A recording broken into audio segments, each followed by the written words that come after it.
Hi, and welcome to the latest episode of the Decent People podcast. I'm your host, Matt Weissing, and today I've been looking forward to this conversation for quite a while. I'm joined by Eric Tung, who is the founder and CEO of Themelio. It is a blockchain protocol that is concentrating on the root layer of trust that is so important to a blockchain and is stripping out other aspects of the blockchain, like application layers and things like that we will get into shortly. Eric, how are you? Thank you for being here. How are you too? I'm really great. Good. So nice to see you here. I'd love to start, for people who don't know you, when you were 12 years old, you designed a virtual a VPN network that was able to evade the Chinese government's firewall.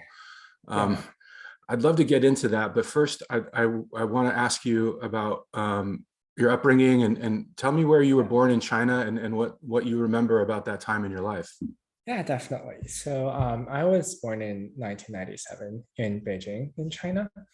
And so my upbringing is, I guess, a little strange. So for the first 2 years of my life, I was in China. But then when I was like two and a half years old, our whole family moved to Canada to immigrate there. And so when I was from 2 to when I was 6, I was in Canada, and I went to kindergarten in Canada and learned English and things like that there. And so when I was 6 or 7 or so, my parents moved back to China with me because of work reasons and things like that. And I lived in China for the next few years. So in China, I was actually homeschooled. I actually did not go to a single day of school in China, mostly because my parents didn't really trust the Chinese public school system. And they raised me kind of with Western curriculum, mostly in English. And what were your parents doing? What were their occupations?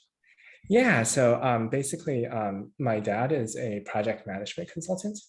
My mom used to work as a salesperson for Airshow, which is a company that makes aircraft equipment for so she would go to airlines and airports and stuff and negotiate deals. So that's kind of what she did. And but by that time, she was mostly a stay-at-home mom and helped educate me and things like that when we were living in China. And so that was when I was 6 or 7 or so, and we lived in China for I lived in China up until I was 13 or 14 or so.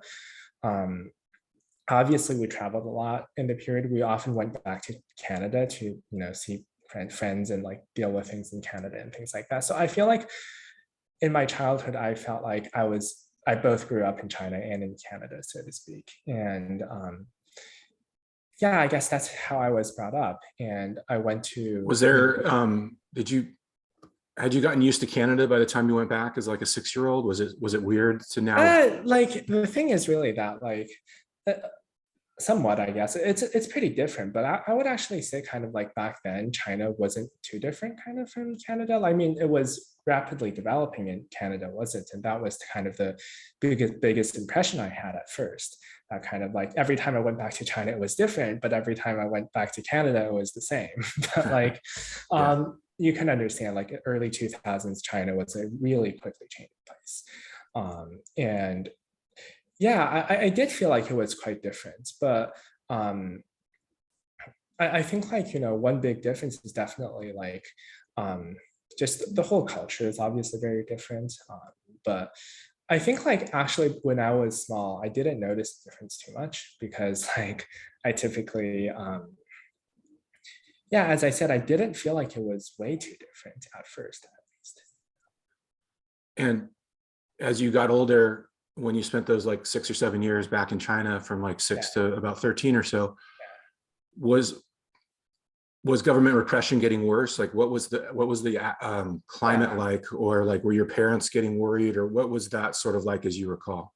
Yeah, so definitely it was getting worse in the sense that so in the early 2000s, China really felt like it was catching up to the world, right? It was opening up. It was kind of the whole climate is, yes, it's not a democracy, etc. But everybody knows that the US, Canada has a better system. We want to be like them. We want to be more capitalist, have more free markets, and have more freedom of the press, etc.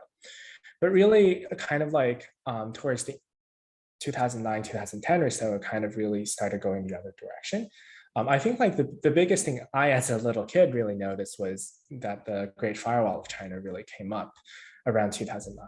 So previously, China did have some really light kind of internet censorship and surveillance systems, but you never really noticed them. It's not like they blocked any major websites. They just blocked, maybe political dissidents web pages and things like that. But like in 2009, it was suddenly websites like YouTube and like Facebook and stuff getting blocked. And it was like, that was a really big shock to me. And it's not just to me, but to lots of people back in China back then, because those websites were really popular in China before they were blocked. Like China was getting more and more integrated kind of into the global internet ecosystem almost. And then suddenly kind of like this huge hammer came down and all these most common websites were blocked. So that's really kind of what really made me feel like, okay, maybe China's not going in the right direction. Maybe like, it's actually a very different society. It's not simply kind of less developed, but going in the same direction. And in fact, it's kind of like the development of more advanced technology that led them to this almost. And so that's kind of a big turning point kind of in my own personal experience, so to speak. Yeah, it's interesting. It's kind of obvious that they would want to limit political speech or just exposure of Chinese citizens to outside thought, or what the rest of the world is doing. But I also wonder, do you think they were also trying to create a national market for companies to like then fill in that void? Well, of course, like definitely. And I think you can't separate these because kind of like the whole Chinese economic model is really kind of a pseudo capitalism where all the successful companies succeed because they're tightly connected with the government essentially. So of course they would want to block all the outside competition, but I would actually say that's probably secondary because like, China has always been kind of protectionist, like economically, but really they only started doing this kind of really hard censorship and things like that because of political reasons. It was definitely kind of a change in the general political climate in China since around 2009 or so. And did your family feel it personally? Did you feel persecuted in any way, or like Yeah, I mean, like it's hard to say, right? Like there are different. Like I think the thing about China that's kind of interesting actually that I find is that it's not a typical kind of despotic regime where there's a central government that just uses brute force to control everybody. Instead, kind of like there's always this illusion that for the average consumer or like middle class person that they live a fairly normal life. It's just that all the important institutions are co-opted by the state. So it really depends. It's because the thing is actually like, my mom used to be kind of like a business person, right? And did lots of like, made lots of money doing sales for airplane parts and things like that.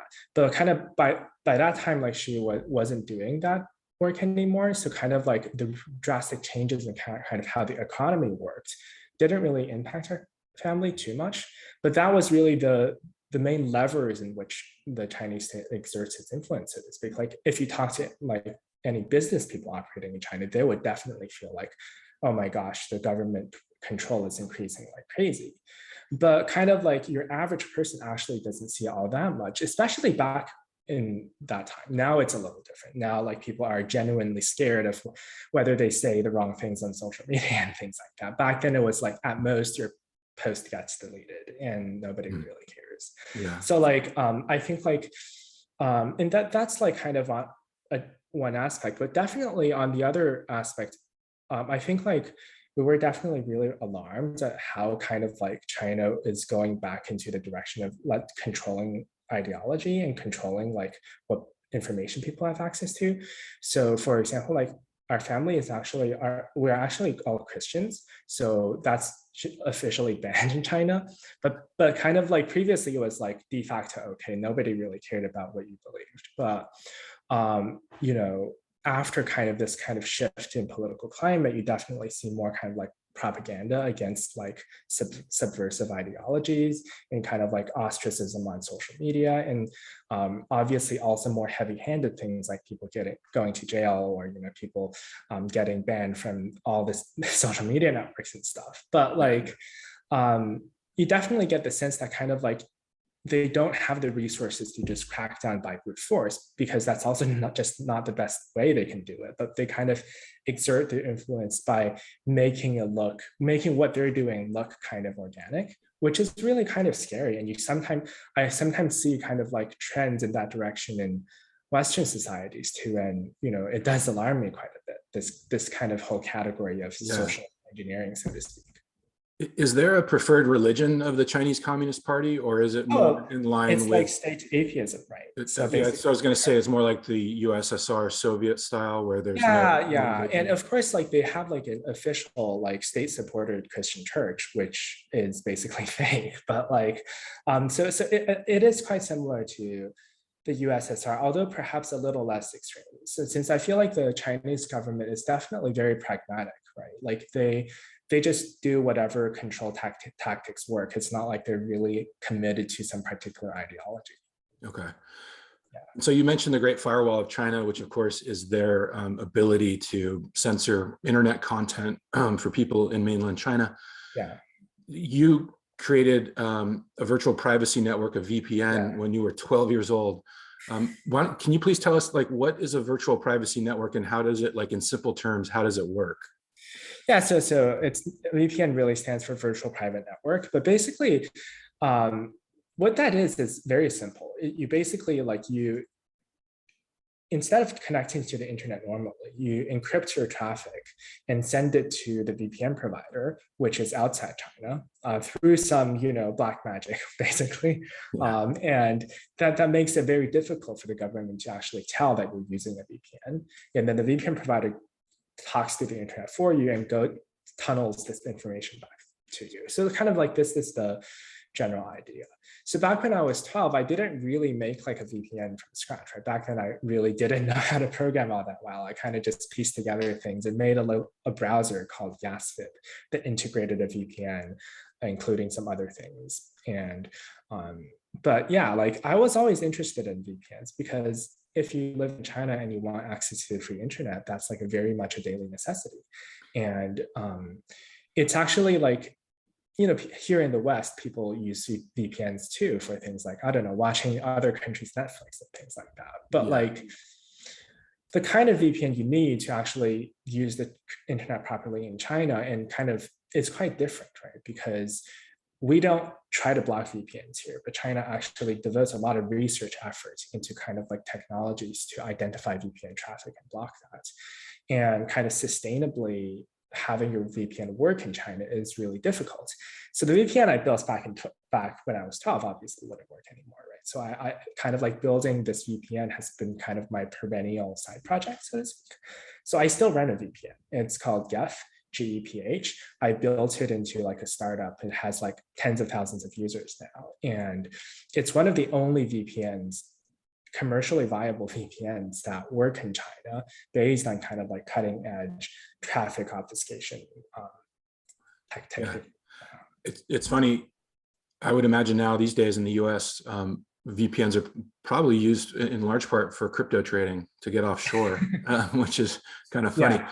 But was there something back then when you were 12 that like pissed you off and made you want to create that browser with the VPN? Was it like they took away your Facebook or something, or was there like definitely, right? I mean, it really did impact my life, because like I had a very kind of international internet life, so to speak. Like most of my time was spent on Western websites, and I immediately kind of looked up how do you get across blocking when they started blocking it. So like kind of like that was very natural for me. And why did I want to make my own VPN? Is also just because I always was very interested in technology and computers and things like that.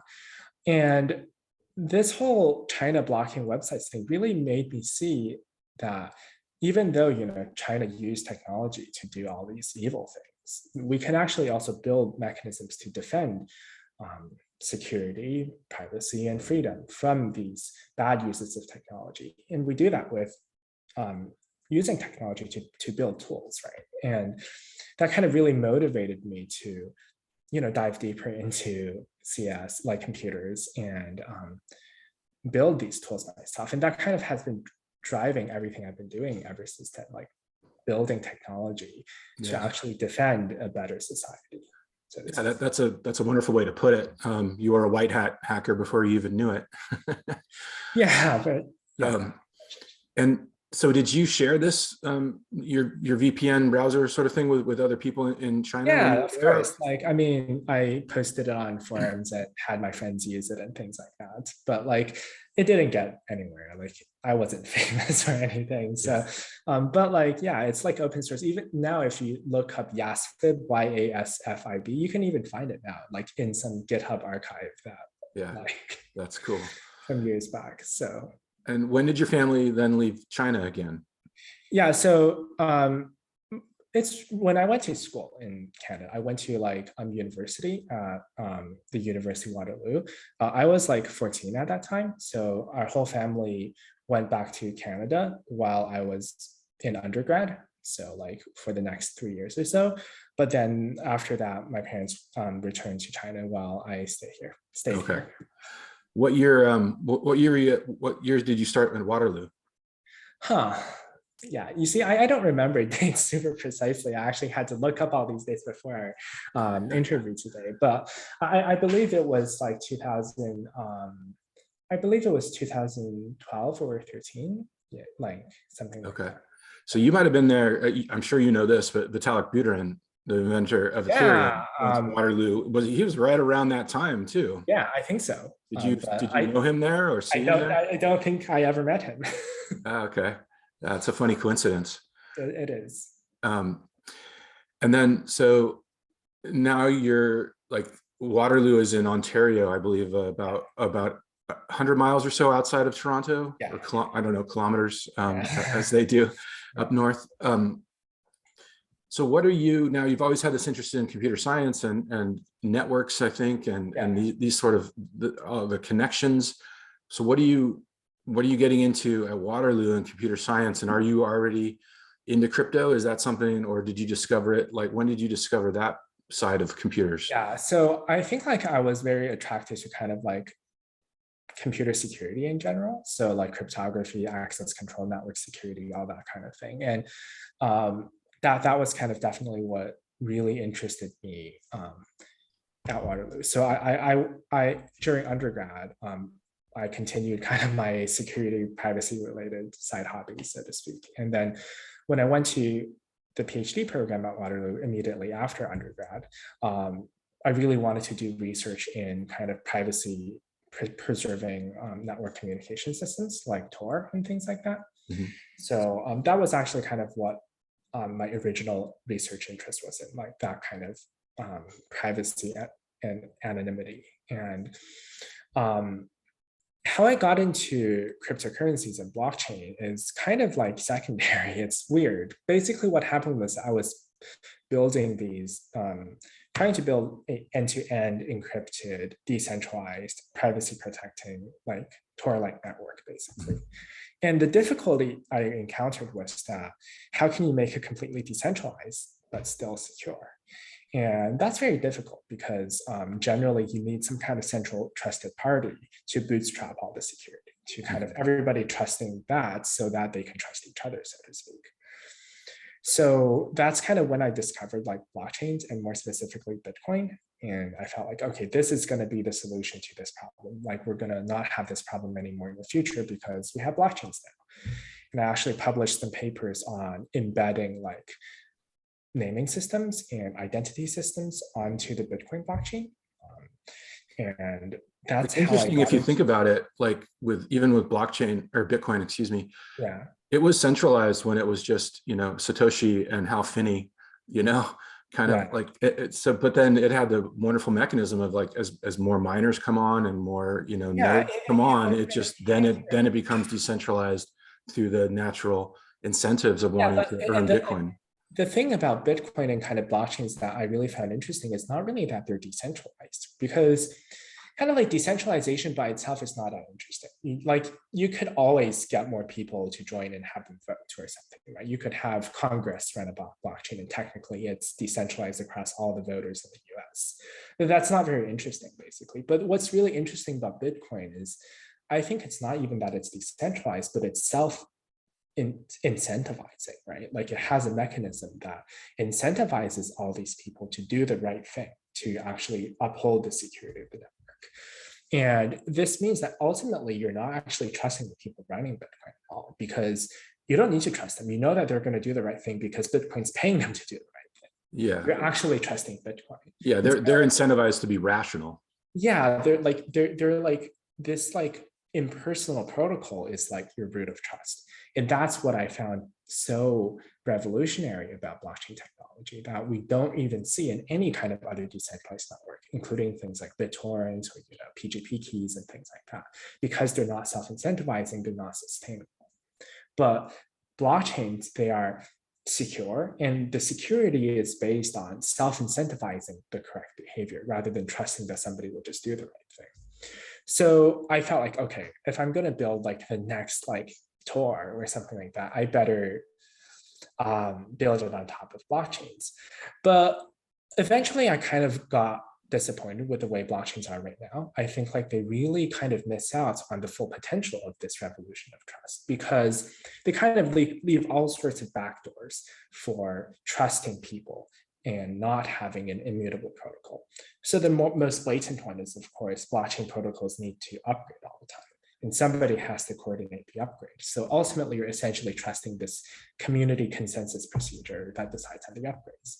So you're still trusting people, although indirectly. Yeah, and just so listeners know, that would just come through updating the software, to the next version. It might include a hard fork, it might not. But everyone on the network needs to be on the same version of the software so that its consensus can be reached. Yeah, and especially kind of like hard forks and things like that require everybody to upgrade at exactly the same time, right? And that requires some kind of like governance procedure, right? Mm-hmm. So, and there's other smaller things, like for example, how Bitcoin's whole mining incentives don't actually work as well as originally designed. So de facto, Bitcoin works because the miners agree out of band not to attack each other, basically, not to kind of like take over 51% or, do selfish mining, that kind of thing. Is that because it's become centralized more? No, it's because concentrated is what I meant. Not exactly, actually. It's really because the original incentive design wasn't perfect. There were some game theoretical issues with it, basically. And like there is a lot of research done in this area too. Like basically, there are strategies that, let's say if you're a miner with 33% of the vote, you can do that would harm other miners but benefit yourself. And you're essentially trusting all the miners not to do this due to like a gentleman's agreement, so to speak, not to hurt Bitcoin. But like, again, the idea is that the stability of these systems end up relying at least partly or heavily on trusting a certain group of humans rather than trusting an impersonal mechanism. And I think that really kind of damages the ultimate value proposition of blockchains and Web3. So I decided to make my own, right? That's how I like really got the idea of let's make a new blockchain. And Themelio is actually like my PhD thesis topic. So that's really funny because that's basically the same process that Vitalik went through with Bitcoin. He wanted it to do more. He figured out you just can't. It's not there. It's not in the language. So he decided to make his own blockchain, and that's where Ethereum was born. Yeah. So you were only, I think, 14 years old when you started at Waterloo as an undergrad. Is that correct? That's true. So you're incredibly young. And then how old are you now? And you're about to defend your PhD, correct? Yeah, I'm 23. Yeah. Wow. Do you think being that young has given you any advantages or disadvantages with what you've been doing? I mean, I think like objectively it's mostly advantages, honestly, because I feel like I kind of like, it's not really about being young per se, but more like I think ever since I was, a kid, I got to focus a lot on things I really enjoyed and things I'm actually really good at. And I feel like kind of being homeschooled in China really helps with that, as in I could learn things at my own pace and not be kind of fixed to like your typical school schedule, so to speak. And so I guess ever since I was small, I was never exactly the same age as my peers too. So I think that also helped, as in ever since a younger age, I really learned to interact with really different kinds of people. Well, I feel like if I had gone to college at a more kind of regular age, so to speak, I would mostly only have interacted with my classmates, and like it will be a different experience, definitely. I feel like, although kind of personally, like it did make it kind of easy for me not to hurry up as much, because I feel like, I have my whole life in front of me. Yeah. But like, and personality wise, I'm definitely not kind of like your typical kind of Silicon Valley work 16 hours every day person. So like, Yeah. I feel like it's something I've been really working to change. But I think that like, if I could relive it, I would pretend like I'm 5 years older than I actually am, and compare myself to others that way. And Yeah. that would have been better. Are you in Chicago now? Yes, I'm in Chicago now. How do you think that there's a good crypto scene in Chicago, a pretty good technology scene, but like you said, it's definitely not Silicon Valley. Yeah. How is that influencing what you're doing with Themelio, and just in general terms? I mean, I actually don't feel like I'm really part of the crypto scene here. Like, I don't know a single crypto guy in Chicago, actually. I think like They're out there. I feel like, I actually don't really feel too much in kind of the crypto scene, so to speak, because I didn't come from it. Right? I came from an academic background.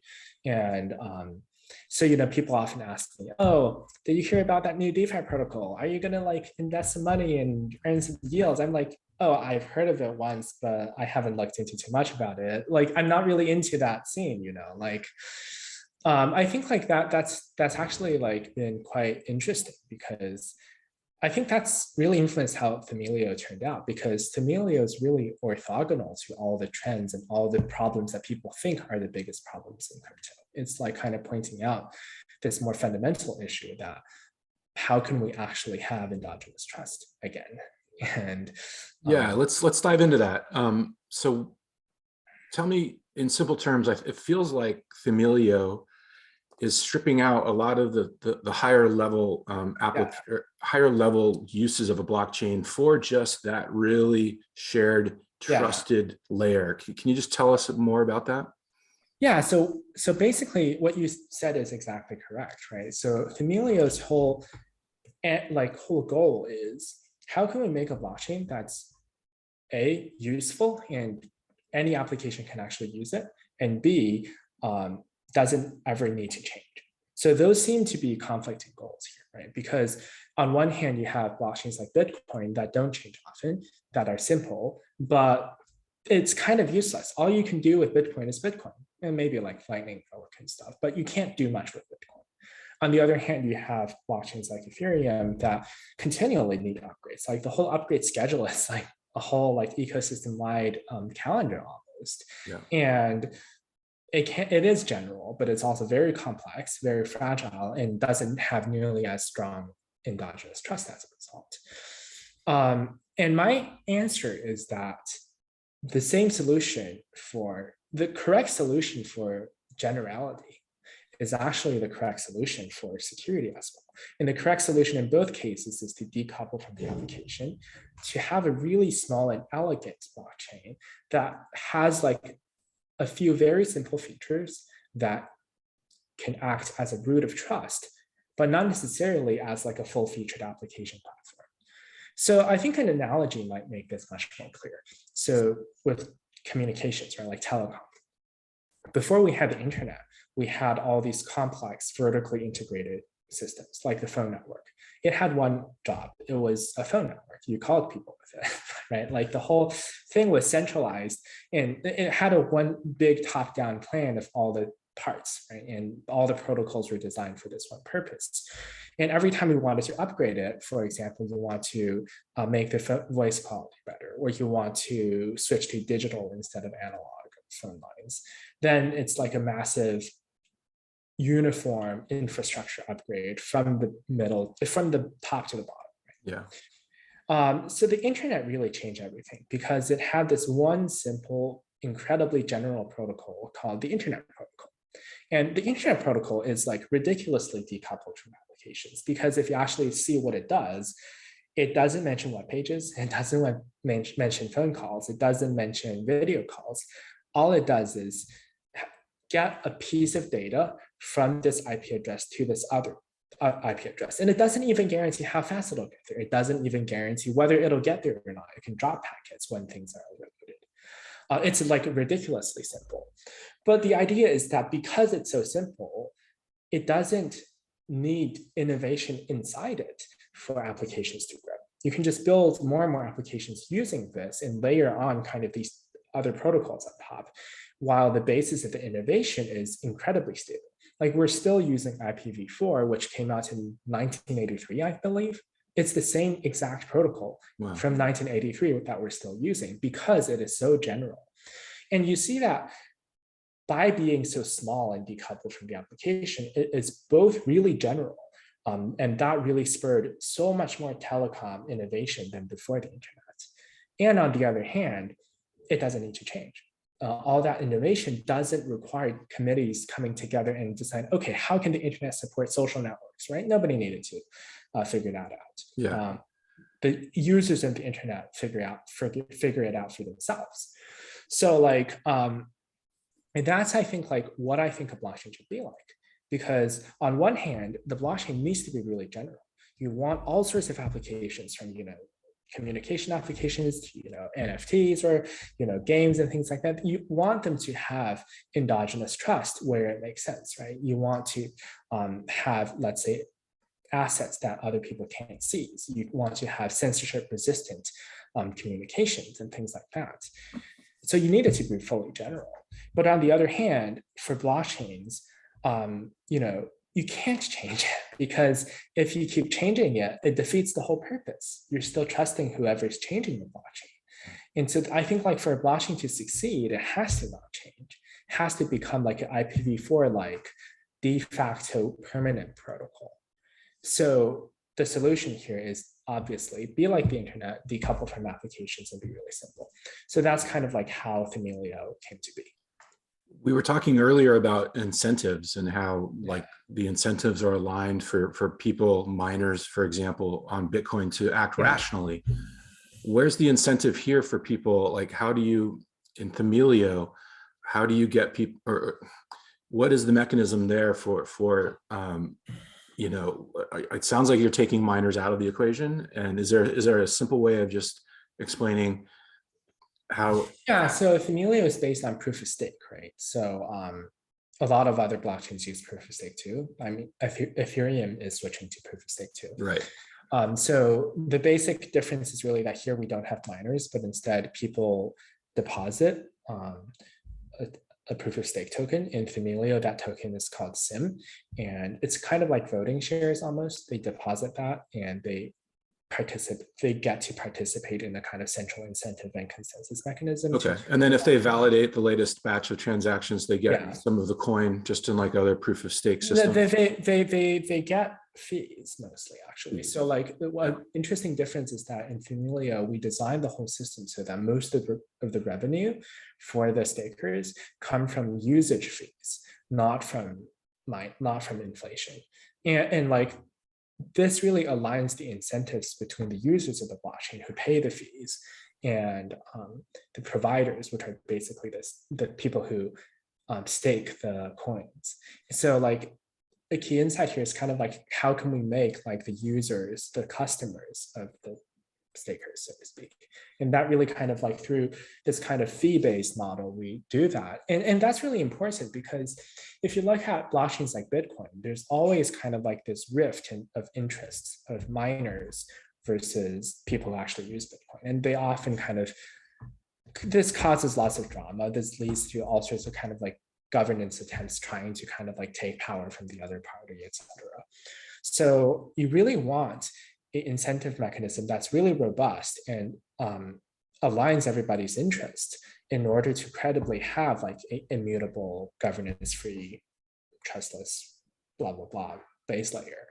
Otherwise, like all these different people would probably, or most likely, find some way of coordinating into factions and fighting each other with politics, so to speak, by trying to manipulate the protocol.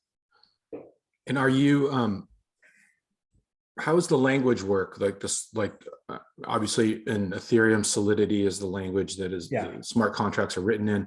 It sounds like you want to be this base layer for almost any blockchain-based application. So how are you working through that when different blockchains use different languages? Yeah, so again, right, Themelio's whole point of view is that we're using blockchains the wrong way right now. The blockchains shouldn't be these world computers that you just write Solidity programs on directly. So to reflect this, Themelio does have a very different data model, and that necessitates a very non-Solidity-like language, right? So we have a language called Melodion that's like purely functional, and it kind of feels almost like Haskell, not really, but like it's dependently typed, and the kind of programs that are easy to write in it are not easy to write in Solidity, and vice versa. So, and it all reflects that it's a very different kind of blockchain. And a valid question is, how then will people use it when it's so incompatible with Solidity and Ethereum and all of that? And I feel like that's kind of the same question as asking, how will anybody use the internet if the internet protocol can't let you call people, right? And the whole point is that you're not going to be using Themelio to write your CryptoKitties game. You're going to be making some layer 2 rollup or some off-chain settlement system that uses very simple contracts on Themelio to ground its security. And then you write your CryptoKitties game in Solidity or in whatever language you want on that layer. And just like when you make a website or you make phone calls, you're not going to be manually writing IP packets, right? You're going to be using some software that then uses the underlying technology. Yeah, okay, that makes a lot of sense. Where do you see things headed right now? I know sounds like you've got your head down in Themelio. I know that you've also, I read some of what you guys are doing, and you're talking about having bridges, to other blockchains like Ethereum or Solana. There's been already some pretty gnarly security breaches on bridges. I'm worried or wonder how, if all these different blockchains are now kind of developing, how they can all sort of work interdependently, or if that's, I don't know if that's even what people want, but I'd just love to hear your thoughts on where you think that's all headed. So on bridges getting hacked, it's really because existing bridges are generally designed in such a way that they have like a certain set of trusted parties that relay the information between the blockchains. Mm-hmm. So if you compromise their keys, etc., then you can hack the bridge and everything goes down the drain. So the bridges we plan to deploy are very different. They are one of the few trustless bridges in the DeFi space, where basically when you will be able to move, for example, MEL, which is our native currency, from our blockchain to Ethereum. Wrapped has an ERC20 contract, but then the wrapping contract isn't actually controlled by a trusted party or Oracle. Instead, the wrapping contract actually directly validates the Themelio blockchain, and the Themelio unwrapping contract verifies the Ethereum blockchain. And we can do this because it's just smart contracts on both ends, right? We can write the requisite code to do this. And what we get is essentially, as long as our code is correctly written, we'll obviously hire some third-party audits and things for that. As long as the code is correctly written, there's no way that you can hack it, because it's not like you can compromise some key and take over the system. Yeah. Okay. Understood. Yeah, it's fascinating that getting into the heart of what we're talking about is like we said, the real breakthrough with Bitcoin was that it was trustless. You didn't have to trust anybody on the other side of the world to send your coins to, and then what you're talking about here with Themelio is just sort of like taking that and just putting it on steroids, which is a really interesting, I think, approach, and it's something that you've really opened my eyes to it. Yeah, because I think if Web3 is really going to take off, it needs this, because that's the whole thing that distinguishes Web3 from Web2. So I think like now, like just to kind of like drive this point home a little bit more, I feel like now people don't realize how big of a problem security and trust is in Web3, because honestly, the crypto community is generally very homogenous in its, you know, ideology and views. They're pretty much all kind of like, you know, libertarian technologists, right? So like they're not going to, they do kind of, they're all on board with the idea, for example, of Bitcoin, of like sending money across the world without somebody's permission.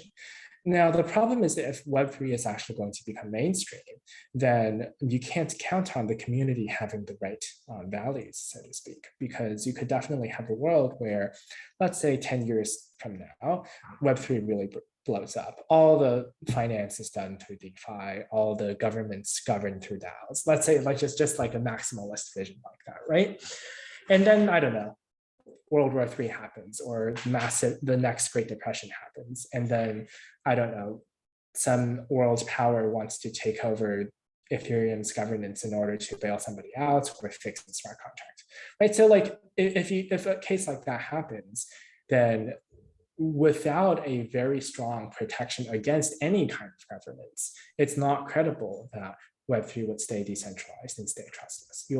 It will become dependent on kind of the majority voices in the community that may or may not be aligned with actually the original values of Web3. So instead, what Themelio tries to make is it tries to build a blockchain that, first of all, just by design doesn't need governance.